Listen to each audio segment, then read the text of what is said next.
मैं निकालना वहाँ सही करा के देगा ना, ट्रेन थले सिर दे के मर गया।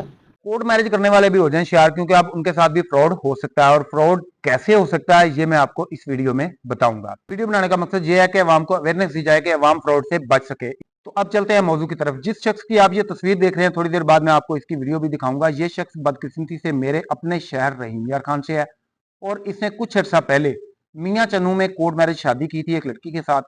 तो अब इसके 2-3 बच्चे हैं। तो अब ये किसी सिलसिले में नादरा ऑफिस जाता है कुछ डॉक्यूमेंट्स वगैरह बनवाने के लिए। तो वहां पे जाकर इसको पता चलता है कि जी आपकी तो वो बेगम ही नहीं है। ये कहता है जी मेरी बेगम कैसे नहीं है, मेरी तो उससे शादी हुई है, आप कैसे कह रहे हैं कि मेरी बेगम नहीं है।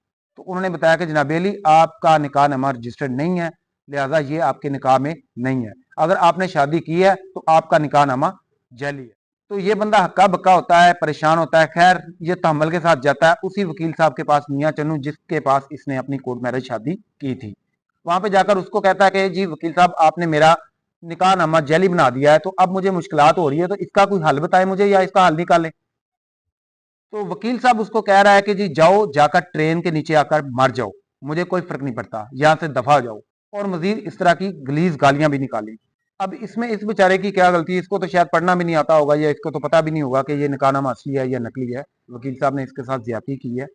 इसका मतलब ये नहीं कि सारे वकील एक जैसे हैं, लेकिन जिस वकील साहब के पास इनके कोई मामला थे, उन्होंने इनके साथ बहुत ही नाजेबा हरकत की हैं, और इसको गालियां भी निकाली हैं, और इस गरीब बंदे को अपने ऑफिस से भी निकाल दिया है।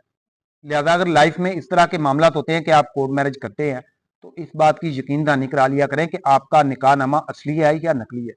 अगर आपको खुद को नहीं पता तो किसी से चेक करवा लिया करें।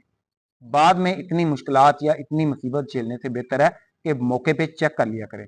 बाकी वकील साहब आपने इस बंदे के साथ ज्यादती की है, आपको शर्म आनी चाहिए। और अगर आप कोई नस्ली वकील हुए तो आपको इस बात की शर्म भी आएगी, और इस बंदे के साथ जो किया है उसके ऊपर पछतावा भी होगा। और हो सकता है कि अगर आपकी गैरत जाग जाए तो आप इस बंदे का मसला भी हल कर देंगे। बाकी अगर मेरी कोई बात बुरी लगी हो किसी को तो मैं माजरत चाहता हूँ। जज़ाक।